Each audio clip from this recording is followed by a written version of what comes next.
This video will be explaining the structure of the new IAC exam, the change from 4 papers to 3 papers, the increased emphasis on problem solving and critical thinking, and yes, this is going to be done through a single integrated scenario across all 3 papers.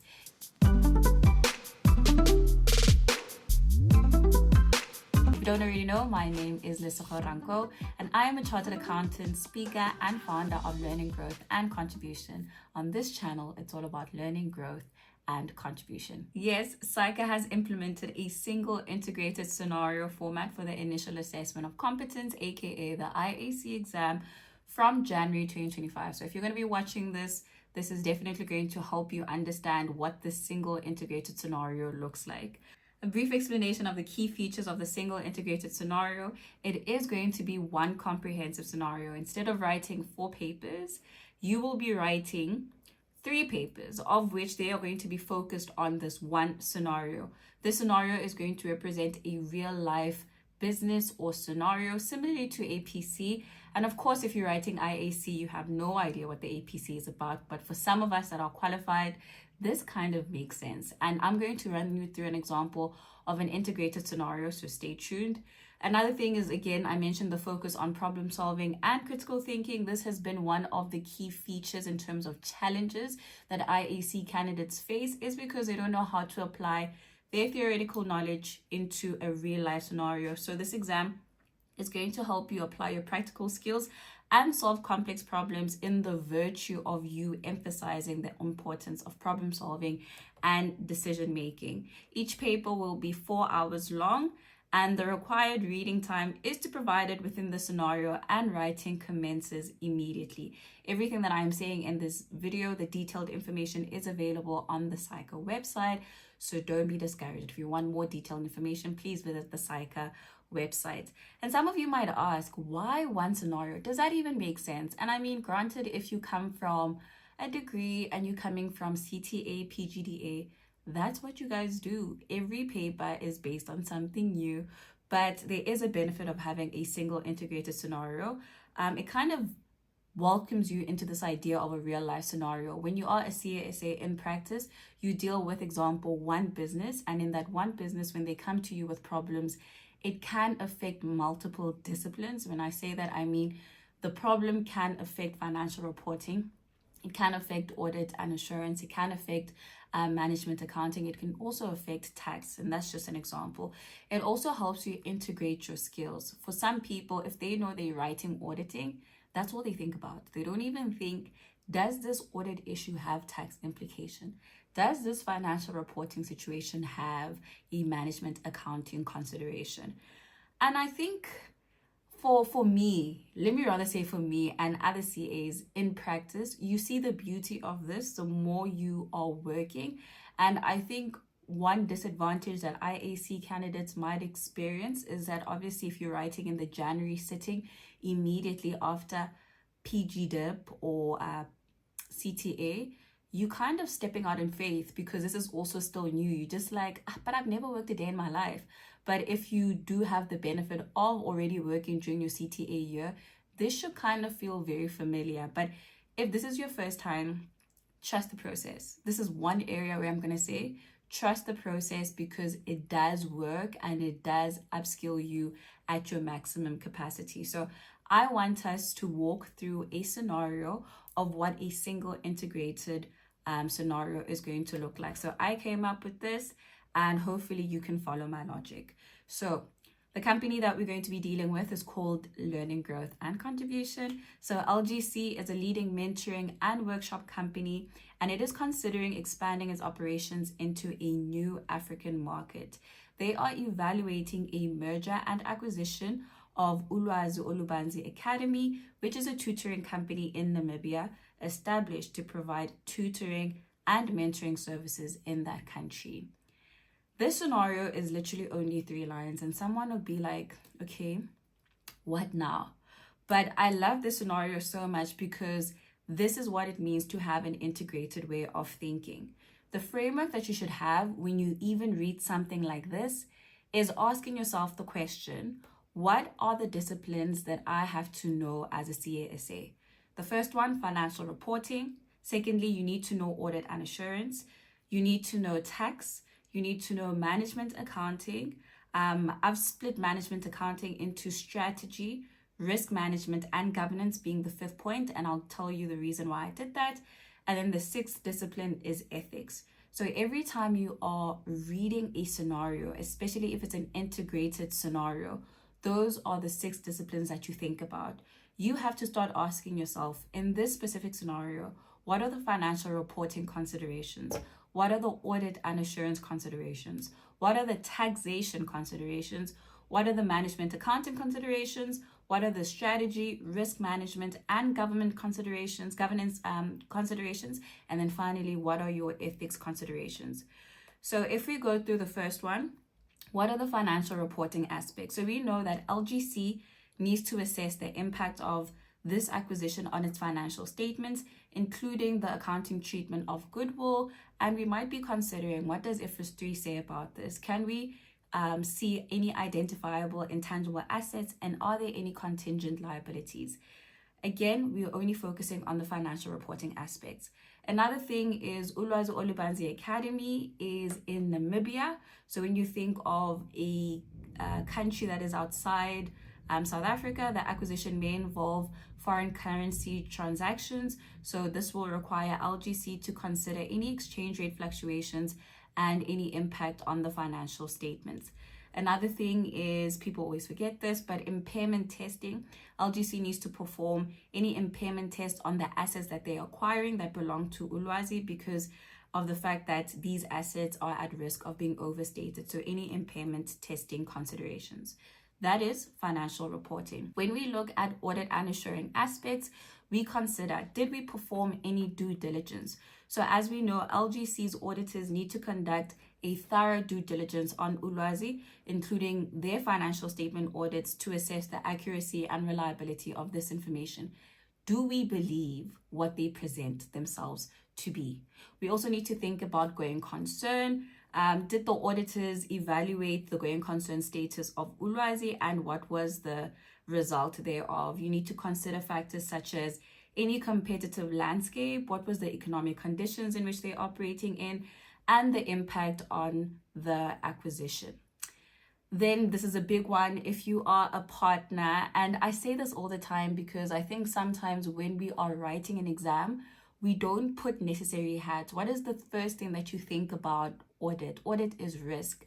So we also need to consider the risk of fraud. So performing the fraud risk assessment, did the auditors identify and assess the potential fraud risks associated with this acquisition, such as any misrepresentation of financial information or any related party transactions? When we look at the tax aspect, we need to think about any cross-border implications. So LGC will need to consider, are there any tax implications associated with acquiring Ulwazi, including any withholding tax, any CGT, which is capital gains tax, and any corporate income tax in both the source and destination country. So are there any DTA or double tax agreements that may exist between South Africa and Namibia? Any tax incentives and deductions. So LGC may need to explore any tax incentives and deductions that may be available in Namibia, such as any investment allowances or research and development tax credits. Another thing is transfer pricing. So if we are going to be interacting with Ulwazi and we're going to have any intergroup transactions after the acquisition, we may need to establish an appropriate transfer pricing policy to ensure that we're complying with any tax regulations. So those are some of the considerations that you're thinking about. Now, I've only split them up into tax, audit, and assurance, as well as financial reporting. Obviously, you'd have to ask yourself, are there any ethics considerations that I need to think about? Are there any strategy, risk management, and governance issues that I may need to think about? The reason why you think about this is because it is based on a single integrated scenario. The question paper is 3 parts. So you're not sure on which day you're going to be asked which discipline. And if you don't already start thinking like this when you're preparing, it becomes very difficult for you to activate this integrated way of thinking when you're writing. So some of the questions that you can get based on the scenario that I've given is, How would the acquisition of ulwazi impact LGC's consolidated financial statements, including the recognition and measurement of goodwill and other intangible assets? Another question would be, what are the key audit risks associated with acquisition, and how should the auditors address this risk? Another question, what are the potential tax implications of the acquisition for LGC, and how can these implications be mitigated? So this can be something like on paper one, on the first day when you write. These are types of questions. So the first one deals with the financial reporting aspects. The second one deals with audit. The third one deals with tax. And this may be a new approach for you if you are writing IAC for the first time, or you are a repeat student who's been asking the question, why am I not getting this right? And these questions are very critical thinking based. So you have to really put on your problem solving hat and ask the question, how would this look like in the financial statements? Another thing that we're going to be doing later on in this video is briefly going through some Marcus comments so that you can see that when it comes to financial reporting, your ability to identify debits and credits, do journals, and do the correct structure of journals is what's going to generate those communication marks. And then also your ability to identify audit risks also help you have this framework of what assertion is at effect, right? If you're talking about audit risk, there's always the risk that an assertion is not being compiled with. So if you don't already think about assertions when you're asking an audit question or answering an audit question, that's where you're going to start experiencing challenges. One more question that I think is very important, because this is something that is trending, is how can LGC integrate environmental, social, and governance, aka ESG considerations, into the acquisition process and subsequent operations? Now, again, I did mention some of the challenges that IAC candidates might face with this type of integrated way of thinking. It really does demand you to have a deep understanding of principles and the disciplines and how they interact. And again, this is going to be something that if you're not used to doing in your practice time, you need to start doing things under exam conditions so that you see, what does my brain do when I'm reading an integrated scenario? Can I think of all the disciplines? The scenarios might feel complex, and I mean, my scenario was literally 3 lines, very simple, but there were so many considerations just on a small paragraph. So you can imagine when you have a really long integrated scenario, it might feel complex, but again, that introduces a multifaceted way of thinking as a CASA, which is what you actually do in business, and also when you start working, when you do become an audit trainee or wherever you are serving your articles. Another thing is time management. So I think if you come from a history of ranking your questions, right, you probably will start with the audit questions because you love audit and this is where you shine. But it may turn out that that way of ranking might not necessarily work. You really have to be comfortable with every discipline. And that's why in your practice time, you need to focus on understanding more than memorizing, because that is going to help you with managing your time, especially when the scenario is so comprehensive and it's only one, right? Another thing is it's also teaching you how to apply this knowledge in a real world scenario. Again, one of the missteps that IAC candidates face is just theory dumping. So this way also forces you to apply your theoretical knowledge to a real life scenario, because again, this is going to be coming from a scenario that is very real life that you would face if you were a CASA, and it helps you understand your application of your theoretical knowledge. It also develops your problem solving skills.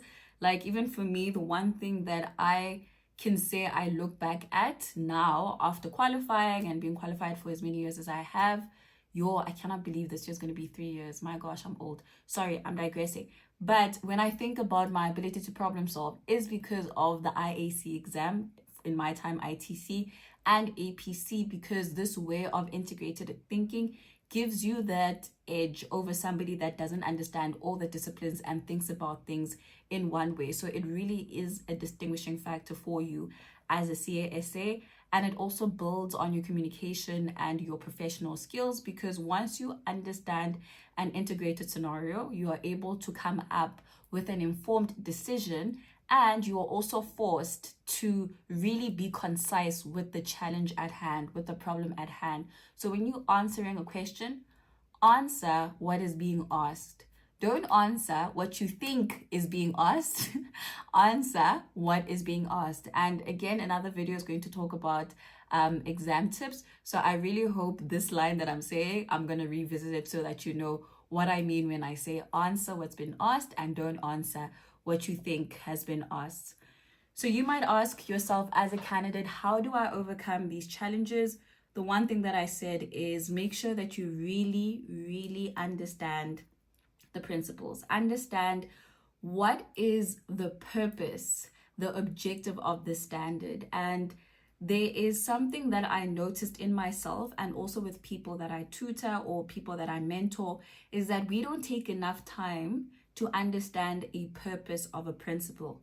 Once you understand a purpose of a principle, it's going to help you build the layers that you need for that specific principle. So something like financial reporting, if you don't understand what the purpose of IFRS 15 is, then it will be really challenging to answer any IFRS 15 related questions if it's not theory-like. Because if somebody comes to you and tells you that, oh, we having customers which we want to sell to, but the service that we're offering is going to be offered at different times, and this product is a digital product, where it is issued out in stages, then obviously you start thinking revenues recognized at a point in time, over time, revenues recognized when there's a contract at hand, when we have determined the transaction price, when we have identified the performance obligations. So if you don't understand that on a principle level, it's very difficult to apply that in a real life scenario. So make sure that you really understand the principles and the considerations. Now, the final thing that I wanted to go through is this video over here.